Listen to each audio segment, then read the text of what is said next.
فجر کی نماز کے بعد اور مغرب کی نماز کے بعد جس طرح نماز میں بیٹھتے ہیں اسی طرح دو زانو بیٹھے ہوئے بات کرنے سے پہلے 10 مرتبہ یہ کلمات پڑھتا ہے تو اس کے لیے کتنے فائدے ہیں وہ سن لیجیے آپ۔ نمبر 1، 10 نیکیاں لکھی جاتی ہیں۔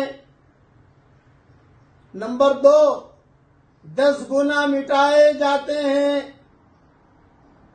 نمبر 3، 10 درجے بلند کر دیے جاتے ہیں۔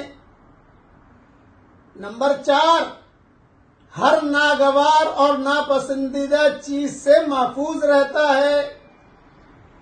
نمبر 5، یہ کلمات شیطان سے بچانے کے لیے پہرے داری کا کام دیتے ہیں۔ نمبر 6، شرک کے علاوہ کوئی گناہ اسے ہلاک نہ کر سکے گا۔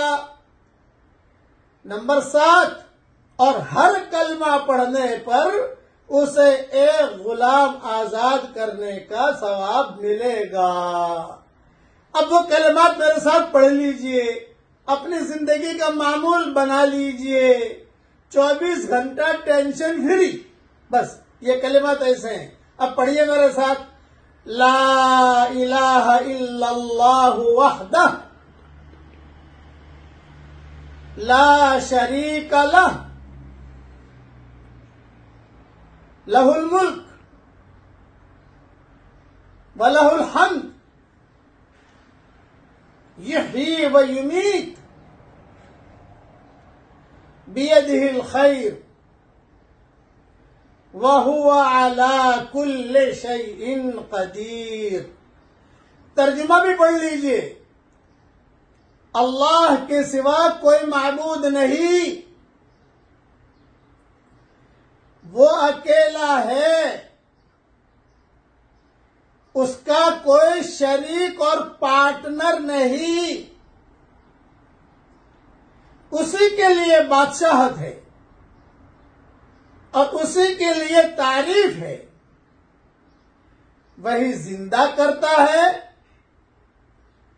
اور مارتا ہے، تمام بھلائیاں اسی کے ہاتھ میں ہیں اور وہ ہر چیز پر قادر ہے۔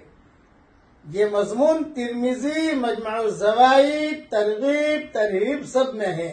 روزانہ فجر اور مغرب کی نماز کے بعد یہ کلمات پڑھنے کا اہتمام کیجئے، مذکورہ فوائد حاصل ہوں گے انشاءاللہ، اور 24 گھنٹے آدمی ٹینشن فری رہے گا اور شیطانی اثرات سے حفاظت ہوگی انشاءاللہ۔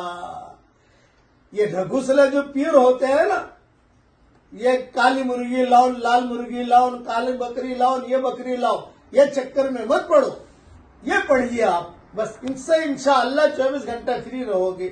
امیجز بنا کر بھی میں نے بھیج دیا ہے، اپنے پاس محفوظ کر لیجئے، پڑھیے، پڑھوائیے، آگے بھیج دیجئے۔ اللہ تعالی ہم سب کے دین کے سورج کو اللہ عروج عطا فرمائے، آمین۔ وآخر دعوانا الحمدللہ رب العالمین۔